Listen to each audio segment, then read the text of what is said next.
أعوذ بالله من الشيطان الرجيم. بسم الله الرحمن الرحيم. ألف لام ميم را تلك آيات الكتاب والذي أنزل إليك من ربك الحق ولكن أكثر الناس لا يؤمنون. سبحان ربك رب العزة عما يصفون وسلام على المرسلين والحمد لله رب العالمين. آج سے ایک نئی سورت کا آغاز ہوا چاہتا ہے۔ سورت کا نام ہے سورہ رعد۔ ہجرت سے پہلے جو صورتیں ہمارے نبی پر نازل ہوئی، جو صورت مکی کہلاتی ہیں، یہ صورت بھی مکی صورتوں میں سے ہے۔ اس میں 43 آیتیں ہیں اور 6 رکوع ہیں۔ اللہ تعالیٰ نے اس صورت میں 3 مضامین کو بیان فرمایا ہے۔ اگر ہم سورہ رعد کو سمجھنے کی کوشش کریں گے تو پہلی چیز یہ ہمیں حاصل ہوگی کہ قرآن اللہ کی سچی کتاب کیسے ہے، سچی کتاب کے ہونے کے سچے دلائل کیا ہیں۔ اللہ کرے کہ ہم اللہ کی کتاب کو حقیقت کے ساتھ سمجھیں، یقین کریں، اور جب تک یقین مضبوط نہیں ہوگا کوئی آدمی اس کتاب کو فالو نہیں کر سکتا۔ تو یہ سورہ رعد ہے جس میں اللہ کے کلام کے حق ہونے کو الگ الگ انداز میں بیان کیا گیا۔ دوسری چیز، اللہ تعالیٰ نے اس میں توحید اور رسالت کو بڑے پیارے انداز میں بیان کیا۔ ہر انسان کو جو چیزیں سمجھنی ہے اس دنیا میں، ان چیزوں میں ایک عقیدے کا مسئلہ ہے، عقیدہ ایمان کا، عقیدہ توحید کا مسئلہ ہے، اور دوسرا عقیدہ رسالت کا مسئلہ ہے۔ عقیدہ توحید اگر کسی آدمی کو بصیرت کے ساتھ حاصل ہو جائے اور عقیدہ توحید کے ساتھ عقیدہ رسالت بھی آدمی سمجھداری سے سمجھ لے تو پھر اس کا بیڑا پار ہے عقائد کے معاملے میں۔ اور تیسرا، اسی صورت میں اللہ تعالیٰ نے بہت سے سوالات کے جوابات دیے جو اسلام پر اٹھنے والے پیغمبروں، خدا کی کتابوں کے اوپر اٹھنے والی، یعنی جو شبہات ہو سکتے ہیں، اعتراضات ہو سکتے ہیں، ان کو بھی اللہ تعالیٰ نے جواب دیا۔ اس صورت کا آغاز حروف مقطعات سے ہے، اور قرآن مجید میں جہاں جہاں حروف مقطعات کا بیان ہے وہاں یہ بیان بھی ہے کہ اللہ کی کتاب کا تذکرہ ہے، یعنی الف لام میم، الف لام را، الف لام میم را، یہ جتنے ہم الفاظ سنتے ہیں یہ حروف مقطعات کہلاتے ہیں۔ قرآن مجید اگر ہم پڑھیں اور سمجھیں گے تو جہاں جہاں حروف مقطعات کا تذکرہ ہے وہاں اللہ کی کتاب کی سچائی کا بھی بیان ہے۔ تلک آیات الکتاب، یہ ایک خاص کتاب کی آیت ہے۔ یہ انداز بیان ہمیں بتا رہا ہے کہ یہ معمولی کتاب نہیں، اور یہ معمولی کتاب کی آیتیں نہیں ہیں، یہ نیوز پیپر نہیں ہے جس کی عمر صرف 24 گھنٹے ہوتی یا چند گھنٹے ہوتی۔ ہم روزانہ اخبار خریدتے ہیں، اس کی عمر ہی کیا ہوتی ہے؟ چند گھنٹوں کے بعد وہ آدمی اخبار پکڑنا نہیں چاہتا۔ اگر آپ کے سامنے 3 دن پرانا پیپر رکھ دیا جائے آپ کے نزدیک اس کی کوئی حیثیت نہیں ہوتی۔ یاد رکھیں یہ اللہ کی کتاب ہے اور یہ خاص کتاب کی آیت ہے۔ یہ انداز بیان ایک مسلمان کو سمجھا رہا ہے کہ عام کتابوں کی طرح اس کتاب کو نہیں سمجھنا چاہیے کہ بے وضو بھی پڑھ لیا اور بغیر عظمت کے بھی اس کو سمجھنے کی تم نے کوشش کی۔ یہ خاص کتاب کی آیت ہے۔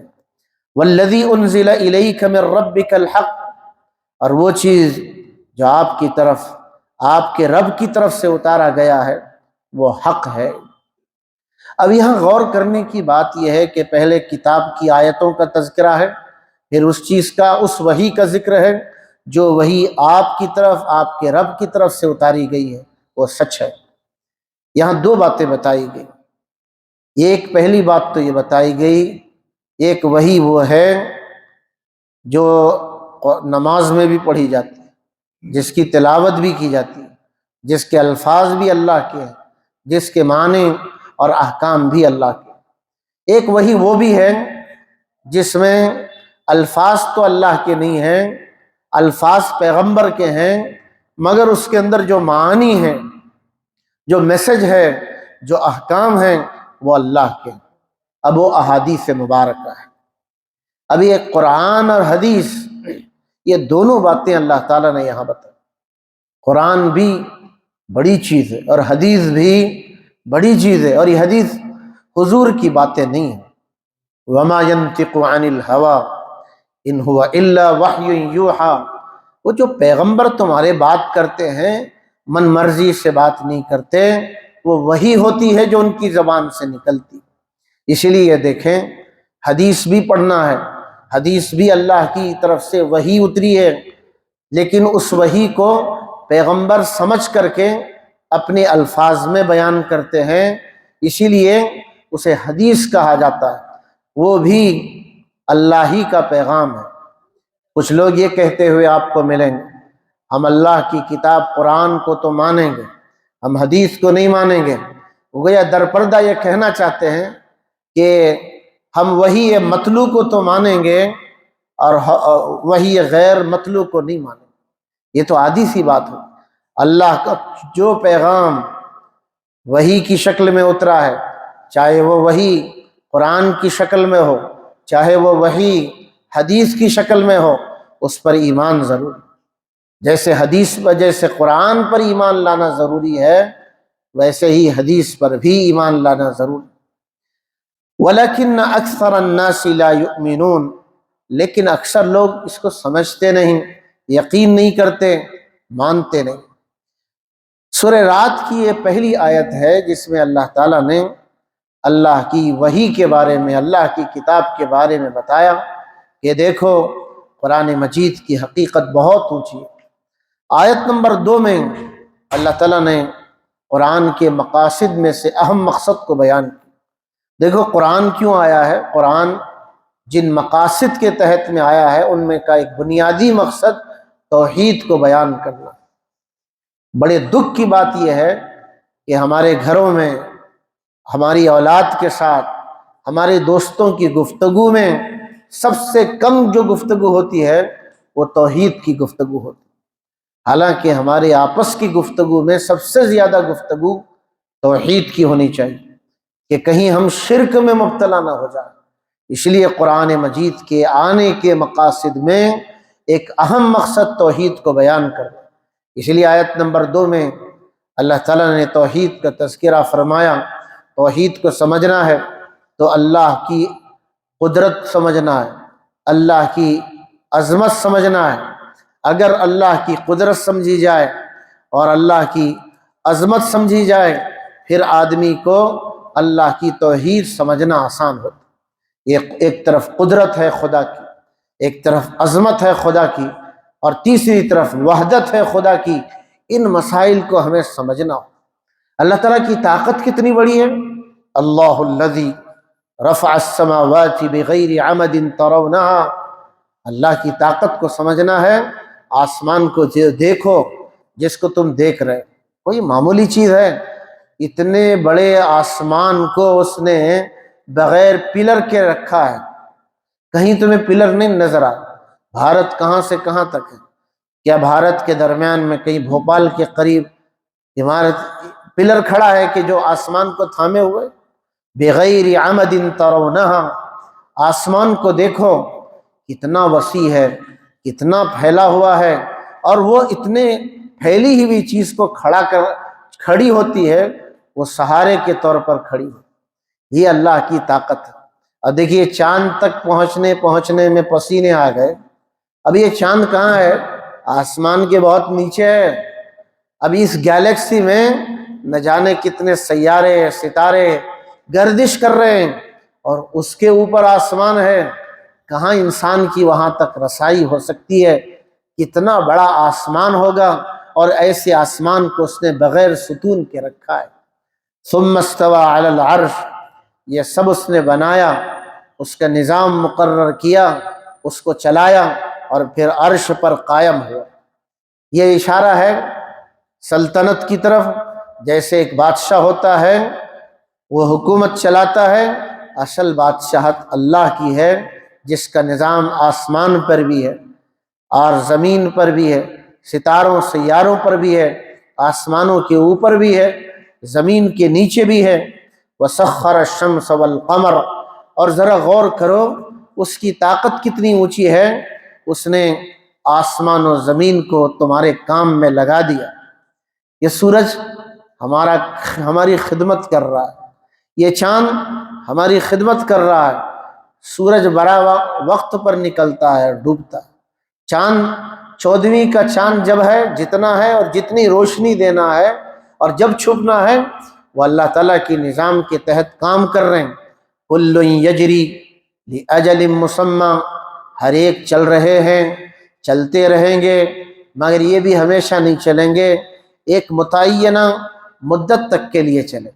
جیسے انسان آتا ہے، اس دنیا سے چلے جاتا ہے، یہاں کسی کو ٹھہراؤ نہیں ہے۔ دنیا کی ہر مخلوق اسی کو اس کی ایک پیدائش کا دن ہے، ایک موت کا دن ہے۔ سورج ایک دن بنایا گیا ہے، ایک دن فنا کیا جائے گا۔ چاند ایک دن بنایا گیا ہے، ایک دن مٹا دیا جائے گا۔ یہ سب مخلوق ہیں۔ کل یجری لاجل مسمی، غور کرنے کی بات یہ ہے کہ ہر چیز اپنے مدار میں چل رہا ہے۔ سورج کے اطراف میں جتنے ستارے اور سیارے ہیں سب گھوم رہے ہیں، سب چکر لگا رہے ہیں، ذرا بھی وہ ایک دوسرے کے قریب نہیں آتے۔ اگر یہ سورج ہمارے قریب آ جائے کیا حال ہوگا، چاند ہم سے دور ہو جائے تو کیا حال ہوگا، سورج ہم سے دور ہو جائے تو کیا ہوگا۔ ابھی یہ چندریان 3 کا مسئلہ سامنے آیا، چونکہ سورج سے یہ ذرا دور ہے، یا اتنی برسات، یہاں برف ہوتی ہے کہ انسان یہاں جی نہیں سکتا۔ یہاں دھرتی جو ہماری ہے وہ اتنے قریب ہے کہ یہاں روشنی بھی آتی ہے، یہاں ٹھنڈک بھی ہے، یہاں بارش بھی ہے، یہاں برف بھی ہے، اور اتنا انوائرمنٹ ہے کہ انسان یہاں جی سکتا ہے۔ ایک اور بات غور کرنے کی ہے کہ یہ چیزیں ہزاروں برس سے چل رہی ہیں، کوئی 1 سال سے ہے، ہزاروں سال سے ہیں۔ خدا کی بنائی ہوئی یہ مشینیں نہ گھستی ہیں، نہ ٹوٹتی ہیں، نہ انہیں گریسنگ کی ضرورت پڑتی ہے، نہ انہیں کسی اور چیز کی ضرورت پڑتی ہے۔ ہزاروں سال سے چل رہے ہیں، برابر چل رہے ہیں۔ ان کے نظام میں نہ آگے کبھی ہوا نہ پیچھے کبھی ہوا۔ یہ نظام کیا بتا رہا ہے؟ یہ نظام بتا رہا ہے یہ خود بخود نہیں چل رہا ہے، اس کے پیچھے ایک چلانے والا ہے جس کے ارادے پر یہ سورج اور چاند کا نظام چل رہا ہے، یہی تو اللہ ہے۔ اسی کو بتانے کے لیے آگے بتا دیا، یدبر الامر، اللہ تعالیٰ ہر کام کی تدبیر کرتا ہے۔ آنکھوں سے تمہیں نظر نہیں آتا، تمہیں دکھائی دے رہا ہے بارش خود بخود ہو رہی ہے، تمہیں دکھائی دیتا ہے کہ ندیاں خود بخود چل رہی ہیں، تمہیں دکھائی دیتا ہے ہوائیں خود بخود چل رہی ہیں، حالانکہ یہ خود بخود نہیں چل رہی ہیں، اس کے پیچھے اللہ کا ارادہ کام کر رہا ہے۔ یدبر الامر، وہ تدبیر کرنے والا ہے، اسی کی تدبیر سے یہ سب کچھ چل رہا ہے۔ یفصل الآیات، یہ کھول کھول کر نشانیوں کو بتاتا ہے۔ یہ نشانیاں کیوں بتا رہا ہے؟ لعلکم بلقاء ربکم توقنون، تاکہ تمہیں اللہ کی ملاقات کا یقین ہو جائے۔ یہ اللہ کی ملاقات کا یقین کیا معنی؟ مطلب یہ کہ ہم مرنے کے بعد اللہ سے ملنے والے ہیں، مرنے کے بعد ہم اٹھائے جانے والے ہیں، مرنے کے بعد ہم اللہ کے روبرو ہونے والے ہیں، ہمارا حساب کتاب ہونے والا ہے۔ یہ یقین کب آئے گا؟ یہ یقین اللہ کی طاقت کو، قدرت کو سمجھنے کے بعد آئے۔ جس آدمی کو یہ یقین ہو جائے اللہ کی طاقت ایسی ہے اور قدرت ایسی ہے، عظمت اور شان ایسی ہے، اس کے لیے یہ کیا مشکل ہے کہ میرے مر جانے کے بعد وہ مجھے دوبارہ اٹھائے۔ اللہ کے لیے یہ کوئی مشکل نہیں۔ یہ نشانیاں اللہ تعالیٰ بتا کر ہمیں یقین دلا رہا ہے، جو اللہ اتنی طاقت رکھتا ہے، وہ اتنی بھی طاقت رکھتا ہے کہ تمہیں مار کر کے دوبارہ اٹھائے، تمہیں دوبارہ زندگی دے۔ پھر اللہ تعالیٰ نے اپنی شان کو، عظمت کو، قدرت کو بیان کرنے کے لیے یہ کہا۔ وَهُوَ الَّذِي مَدَّ الْأَرْضَ، اللہ وہ ہے جس نے زمین کو پھیلایا ہے۔ اگرچہ زمین گول ہے، نظر آنے کے اعتبار سے پھیلی ہوئی لگتی، سائنس کہہ رہی ہے زمین گول ہے، لیکن اس کا مطلب یہ نہیں کہ قرآن جو بات کر رہا ہے وہ نظر آنے کے اعتبار سے بات کر رہا ہے۔ اگر ایک آدمی زمین پر کھڑے ہو جائے تو اسے گول نظر نہیں آئے گی، کیونکہ زمین تو بہت بڑی ہے، مگر یہ گولے کی شکل میں ضرور ہے۔ قرآن مجید دیکھنے کے اعتبار سے بات کر رہا ہے۔ اللہ تعالیٰ نے زمین کو پھیلایا اور اس زمین کو ٹھہرنے کے لیے، حرکت سے بچانے کے لیے بھاری پہاڑ رکھ دی۔ وَجَعَلَ فِيهَا رَوَاسِيَ، اللہ تعالیٰ نے اس زمین کو پر پہاڑ رکھے۔ اگر آپ نے تھوڑی بھی سائنس پڑھی ہوگی تو آپ نے یہ تھیوری ضرور پڑھی ہوگی، یہ زمین کا جو کرہ ہے، جو گولائی ہے، کتنے کلومیٹر تک زمین ہے، پھر کتنی لکوڈز ہیں، پھر اس کے نیچے کتنے بھیانک لکوڈز ہیں۔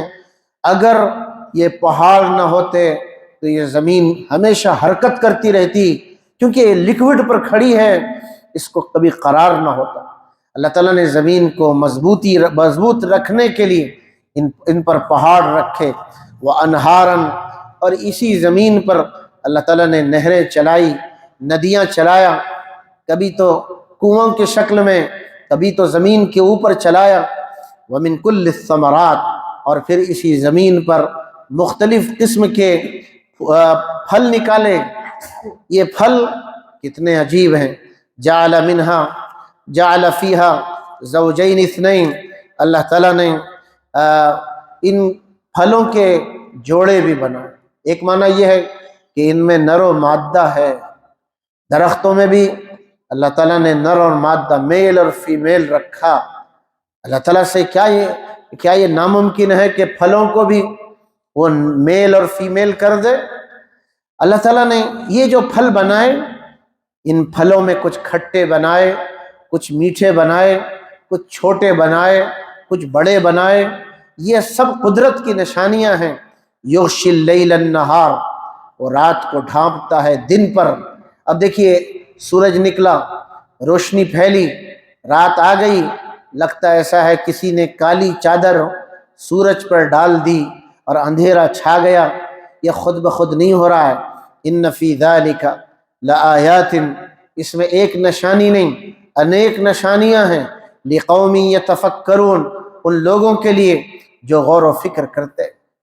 یہ قدرت کی مختلف نشانیوں کو بتا کر اللہ تعالیٰ اپنی قدرت و شان کو، عظمت کو بیان کر کے دعوت دے رہا ہے۔ مجھے سمجھو، میری طاقت پر یقین کرو، مجھے معمولی مت سمجھو، میں نے تمہیں پیدا کیا ہے، میرے ہاتھ میں تمہاری زندگی موت ہے، اور میں ہی تمہیں دوبارہ اٹھانے والا ہوں۔ تم اچھے بنو گے تو اچھائی کی شکل میں بدلہ ملے گا، تم برے بنو گے تو برائی کی شکل میں بدلہ ملے گا۔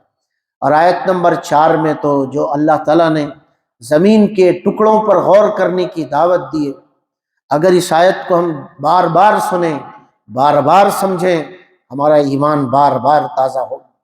اللہ تعالیٰ نے امیجن، غور کرنے کی تعلیم دی ہے۔ وَفِي الْأَرْضِ قِطَعٌ مُتَجَاوِرَاتٌ، تم زمین دیکھتے ہو، ذرا غور تو کرنے کی عادت ڈالو۔ یہ زمین آپس میں ملی ہوئی، دیکھیے زمین تو زمین ہے، آپس میں ملی ہے، یہاں سے لے کر بیلگام سے لے کر رتنا گیری تک، وہی درمیان میں تو سمندر ہے نہیں، یہ تو زمین تو ملی ہوئی آپس میں۔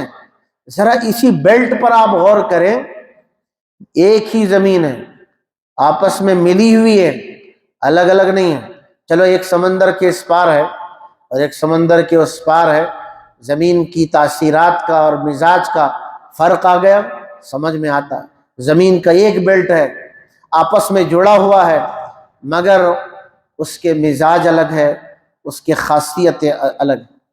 کوئی زمین اچھی ہے تو کوئی زمین کھاری ہے، اچھی زمین پر اگ سکتا ہے، بری زمین پر اگ نہیں سکتا۔ آپ دیکھیں کھیتوں میں جائیں، ایک کھیت ہرا بھرا ہے، اسی کے بالکل قریب میں کھار لگی ہوئی، کیونکہ ہمارے بھی کھیت ہیں، ہمیں یہ قریب سے دیکھنے کا موقع ملتا ہے کہ ایک ہی مالک کا کھیت ہوتا ہے، آدھے کھیت کو کھار لگی ہے اور آدھا زرخیز ہے۔ یہ قدرت ہے۔ بعض زمینیں نرم ہیں، بعض زمینیں سخت ہیں، بعض زمینوں پر کھیتیاں ہوتی ہیں، بعض زمینوں پر باغات ہوتے ہیں۔ کیا بات ہے، زمین تو ایک ہے، ہر چیز اگنی چاہیے، مزاج اور خصوصیات الگ الگ کیوں ہیں؟ یہ قدرت کی نشانی ہے۔ اللہ یہ بتانا چاہتا ہے اگر زمین ایک ہے تو تاثیر بھی ایک ہونی چاہیے۔ تاثیر کا جدا ہونا اس کی طرف اشارہ کرتا ہے کوئی ہے جو اس زمین کا نظام چلانے والا ہے۔ وَفِي الْأَرْضِ قِطَعٌ مُتَجَاوِرَاتٌ، زمین میں آپس میں ملے ہوئے ٹکڑیاں ہیں، لیکن ہر جگہ کھیتیاں نہیں ہیں، کچھ جگہ باغات ہیں۔ آپ نے بھی دیکھا ہو آم کے باغات، بعض جگہ کافی اگتی ہے، کافی کے باغات، بعض جگہ انگور کے باغات۔ قرآن نے بھی یہ کہا وَجَنَّاتٌ مِّنْ أَعْنَابٍ، کہیں تو تم دیکھو گے کہ کچھ حصوں میں انگور کے باغات ہیں، وَزَرْعٌ، اور کچھ زمین کے حصوں میں کھیتیاں ہیں، وَنَخِيلٌ صِنْوَانٌ وَغَيْرُ صِنْوَانٍ، اور پھر کہیں تو زمین پر کھجوروں کے باغات۔ کھجور ہر جگہ نہیں آتا، انگور ہر جگہ نہیں آتا، آم ہر جگہ نہیں آتا، یہ اللہ تعالیٰ کا نظام ہے۔ اور کھجوروں میں بھی جو درخت ہوتے ہیں، آپ میں سے کسی نے عرب میں رہے ہوں گے تو درخت دیکھے ہوں گے، کچھ کھجوروں کے درخت ایسے ہوتے ہیں زمین سے تنا نکلتا ہے اور اوپر جا کر دو تنے بنتے ہیں۔ آپ نے دیکھا ہوگا ایک تنے سے اوپر جا کر دو تنے بنتے ہیں، تنا ایک، اس کی دو شاخیں بنتی ہیں، پھر پھل لگتے ہیں۔ اور کچھ کھجوروں کے درخت ایسے ہوتے ہیں نیچے تنا بھی ایک اور اوپر تک ایک اور پھر پھل لگنے تک ایک، جیسے کہ ہمارے یہاں ناریل کے درخت ہوتے ہیں، نیچے سے لے کر اوپر تک ایک ہی تنا ہے اور ایک ہی شکل میں اوپر تک چل رہا ہے، مگر ایسے کھجوروں کے درخت نہیں ہوتے۔ وَنَخِيلٌ صِنْوَانٌ، ایسے کھجور کے درخت ایک جڑ سے نکل کر پھر شاخیں پھوٹتی ہیں اور دو تنے بن جاتے ہیں، وغیر صنوان، اور بعض آپس میں ملے ہوئے۔ لیکن سوچو تو صحیح، یہ الگ الگ باغات ہیں، زمین ایک ہے، وَيُسْقَى بِمَاءٍ وَاحِدٍ، پانی بھی ایک ہی دیا جاتا ہے، ہوا بھی ایک، پانی بھی ایک، سورج کی روشنی بھی ایک، چاند کی روشنی بھی ایک۔ لیکن آپ نے دیکھا ہوگا کہ ایک جگہ ایک چیز اگ رہی ہے، دوسری چیز نہیں۔ اور پھر ایک بیلٹ کا بھی غور کرنے کی ضرورت، جس بیلٹ میں آم آ رہے ہیں، انگور آ رہے ہیں، ان میں بھی فرق ہے۔ بیلگام کے آم، رائے گڑھ کے آم میں فرق ہے یا نہیں ہے؟ رتنا گیری کے آم میں فرق ہے یا نہیں ہے؟ اللہ تعالیٰ کہہ رہے ہیں وَنُفَضِّلُ بَعْضَهَا عَلَى بَعْضٍ فِي الْأُكُلِ، کھانے میں، ان میووں میں ایک دوسرے پر ٹیسٹ میں بھی الگ الگ فرق ہے۔ ایک ہی ٹکڑی ہے، انگور ایک جگہ کے اچھے ہیں، ایک جگہ کے کھٹے ہیں، آم ایک جگہ کے میٹھے ہیں، دوسری جگہ کے کھٹے ہیں۔ یہ کیا خود بخود ہو رہے ہیں؟ کیا یہ انسانوں کے ہاتھ میں ہے؟ کیا یہ حکومتوں کے حوالے نظام ہے؟ اللہ تعالیٰ فرما رہے ہیں ان فی ذلک لآیات، اس میں نشانیاں ہیں، لقوم یعقلون، سوچنے والوں کے لیے، غور و فکر کرنے والوں کے لیے۔ اللہ تعالیٰ ہمیں سمجھنے کی توفیق عطا فرمائے۔ اللہم لک الحمد ولک الشکر یا اللہ، اللہم صلی علی سیدنا محمد وعلی آل سیدنا محمد وبارک وسلم۔ اللہم انت السلام ومنک السلام، تبارکت ربنا وتعالیت یا ذا الجلال والاکرام۔ اے اللہ، جو پڑھتے ہیں، سمجھتے ہیں، سنتے سناتے ہیں، ہمیں اس کے ذریعے ہمارے ایمان میں مضبوطی پیدا فرما، تیری ذات پر سچا یقین، سچا ایمان نصیب فرما۔